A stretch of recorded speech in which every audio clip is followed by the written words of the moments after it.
overarching point of everything is that God is holy. He is pure. He is good. He is just. He is fair.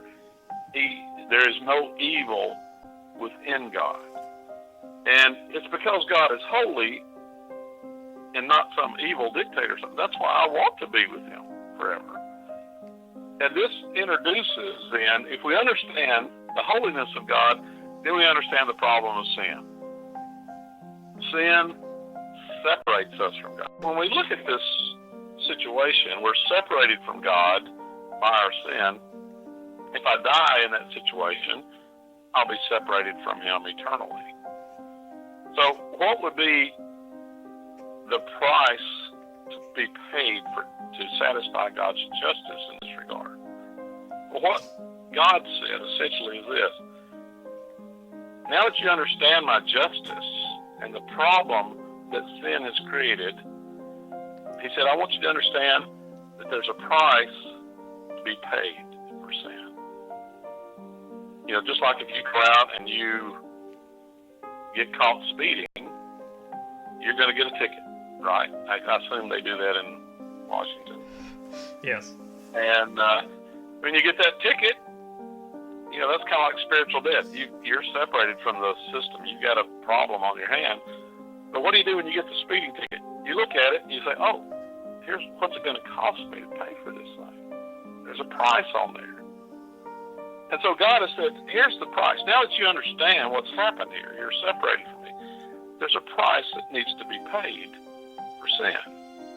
Hebrews 9:22 spells it out for us very clearly, and it's harking back to the Old Testament period. It says, of the shedding of blood, there can be no remission of sin.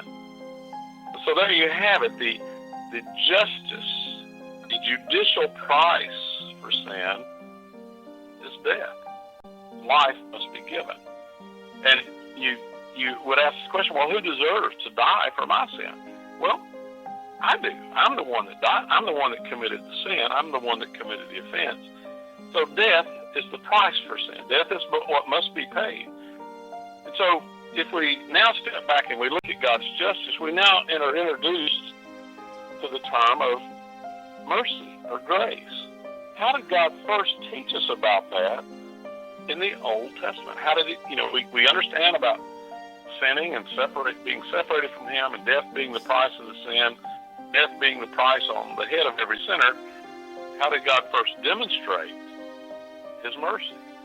Well, that's when we have all this blood in the Old Testament. That's what the introduction of animal sacrifice was supposed to do, was to show the individual that you don't deserve this, you deserve death, but I'm going to let you take this animal that hasn't sinned, because an animal couldn't sin. So an animal was innocent and didn't owe that price. And I'm going to let you offer it on the altar.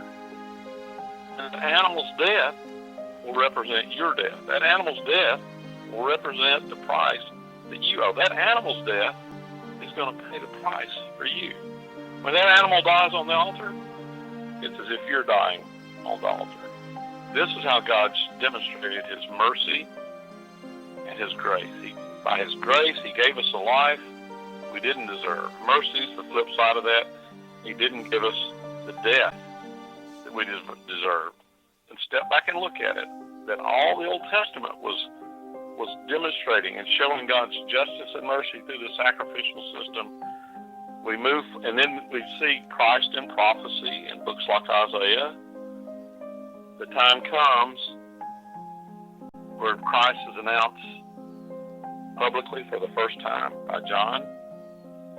He's preaching to the Jews. He sees Jesus coming, and he says, "Behold, the Lamb of God that takes away the sin of the world." To me, that statement right there summarizes the Old Testament.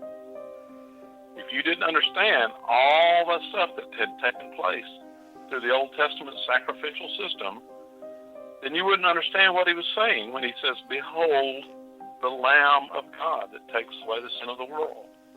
By calling Jesus the Lamb of God, he was saying, here is God's sacrifice.